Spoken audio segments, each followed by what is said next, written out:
It's Update Monday! What's going on with y'all, big dog? And it is an amazing Monday. It's actually been 8 months of kicking rheumatoid arthritis' ass. I gotta say, I've done lots and lots of flexing to get the girlies, but this is probably the biggest flex of my life. One thing I do want to talk about rheumatoid arthritis, which doesn't often get addressed, is that your allergies go all out of whack. I remember back in my earlier days, back when I was young, I wasn't allergic to nothing, boy. I was kicking everything. Now I feel allergic to everything. Now the reason why I mention this is because not only have we been kicking rheumatoid arthritis' ass for 8 months, I actually went ahead and decided to kind of flex on them and do something I never thought I'd do in my life. I got a cat. No, seriously, I got a cat. It actually exists. Here, I'll show you. Yo, Madara, stop being a jerk. Come from down there. Show me some love. It's 8 months. Now, you guys don't know Madara like how I know Madara, and apparently Madara doesn't know me, but I absolutely love this cat. He's in a new home, which is understandable, so he's a little shy right now, but he'll come around. He's actually sitting on top of my entire extra bulk Yu-Gi-Oh collection. I think he wants to start playing Yu-Gi-Oh! And that's exactly what this video is for. I know a lot of y'all have come from Master Duel and you want to actually get into the TCG. My best advice? Don't. I mean, Yu-Gi-Oh! Is a money trap. You're going to be spending lots and lots of money building. You're gonna spend money no matter what, aren't you? Well, shit then, welcome to the TCG community, big dog. I'm gonna be talking about some decks that you will love.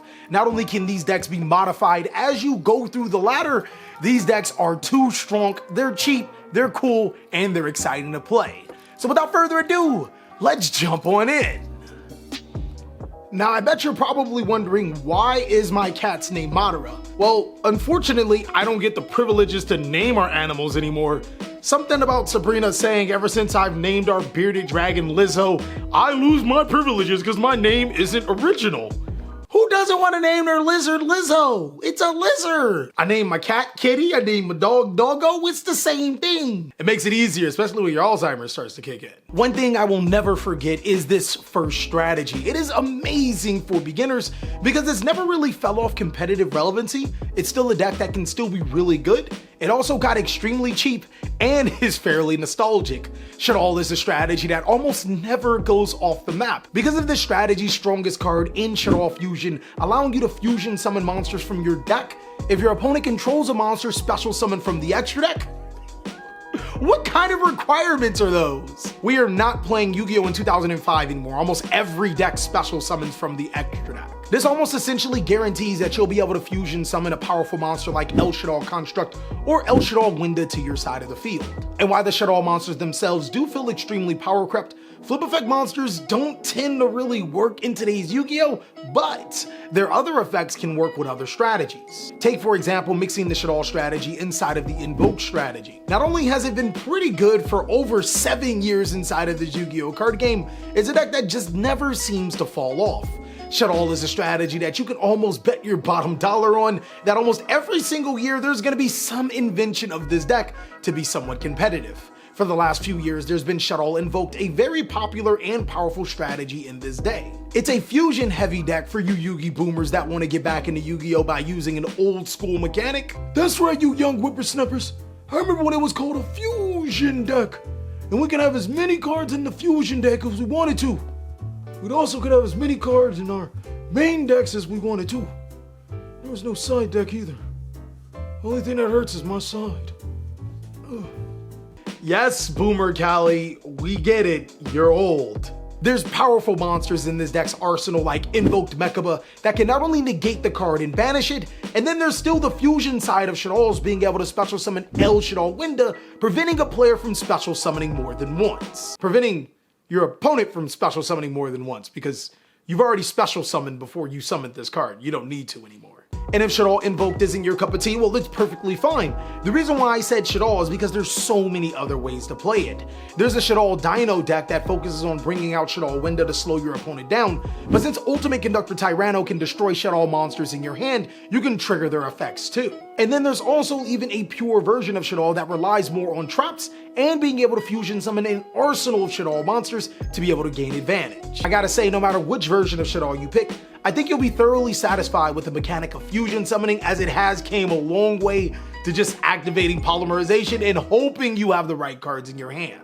Now, if you want me to go way back to even before fusion summoning, maybe you don't like the extra deck. Well, there just so happens to be a strategy that is built for you. Floowandereeze is a strategy that I've been mentioning way too many times, as this deck is only getting better and better thanks to Battle of Chaos. But the basis of the Floowandereeze strategy is through one card in Floowandereeze Robina, you can Floowandereeze your opponent's Nibiru all the way into a full combo. But basically the premise of Floowandereeze is in one card, you can normal summon 4 times in one turn. Not special summon, normal summon.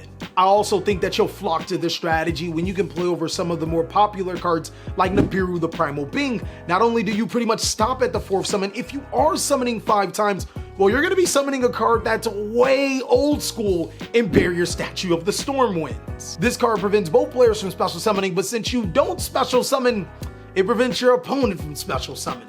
Floowandereeze even pays homage and makes a throwback to 2006. If you remember Rise of the Storm Monarch, well, it just got even bigger with Rise of the Mega Monarch being able to be summoned on your opponent's turn to spin multiple cards. What, you didn't think Tribute Summoning would actually come along? Psh, this deck hits 2 birds with 1 stone. These birds are a deck that won't flunder and can't fall, but don't tell Madara about him. You know, he is a cat, and I don't know if he likes birds yet.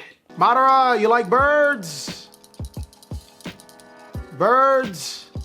I think he is sitting on that Burst of Destiny box too, so yeah. Now maybe you are a Yu-Gi boomer and you're not necessarily interested in fusion summoning or normal summoning. I mean, you've done that for centuries. The times have changed, old man.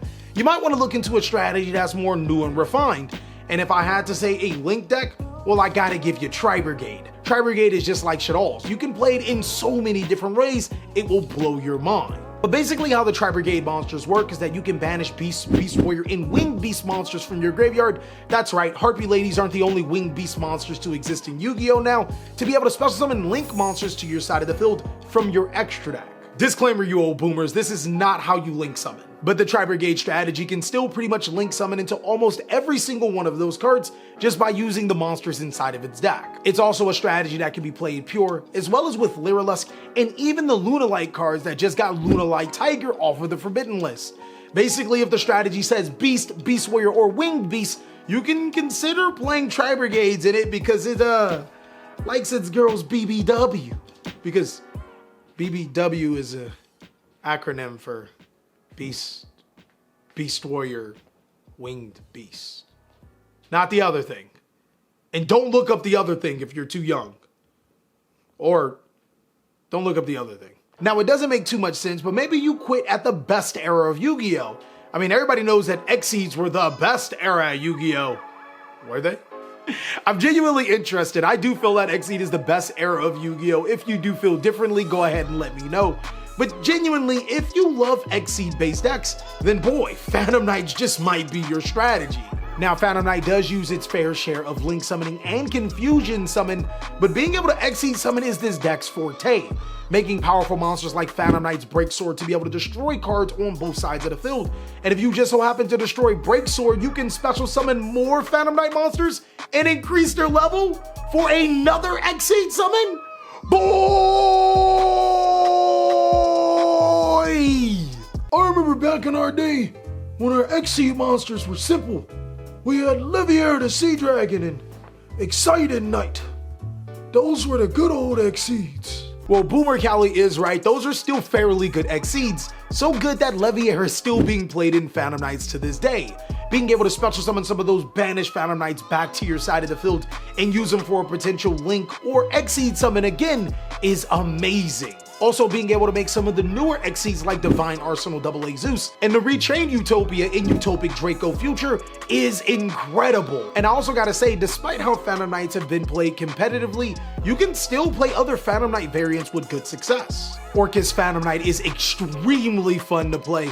I actually have somebody in my Discord server that plays that strategy like crazy, and he does pretty well with it. There's also Phantom Knights with Raid Raptors. These two strategies go together like peanut butter and jelly. Sabrina in my wallet. Yu-Gi-Oh in my wallet. My cat in my wallet. Why do things go so well with my wallet? Why do you do this to me, baby? It's like every time I turn, you just spend money on her, spend money on her, spend money on him. What about us? I thought we had a thing together.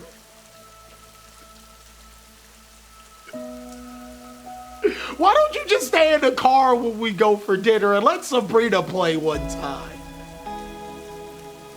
Phantom Knight can be played either casually or competitively. Regardless what you do, there is so much room for you to tap into. I think that Phantom Knight is an excellent strategy. While a tad more expensive than the others, is still a 2-strong strategy. And lastly, if you want to jump into synchro summoning, but want to pick a really good deck that has tons of potential throughout the future, well, you gotta go with Sword Soul. Now, Sword Soul is a tad bit expensive as it is one of the best decks in Yu-Gi-Oh! But the flip side to Sword Soul is that it just became one of the best decks in Yu-Gi-Oh! About 3 months ago. It has a long time before any significant hints prevent it from being competitive.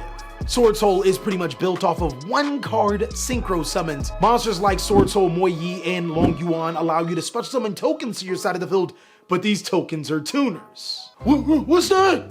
A tuner? Why are these tokens always got a type of thing on it? Back in my day, Scapegoat was the token producer, and you couldn't use it for anything. Unless you tribute it with Metamorphosis. Oh yes, Metamorphosis, good card. Being able to synchro summon into Shishao or Shinging are really good cards.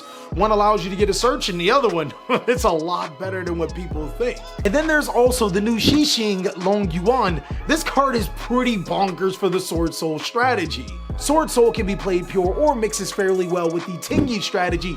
I know players that may have stopped playing it around 2019 were really hyped for Tingyis. Well, this strategy just so happens to take full advantage of them.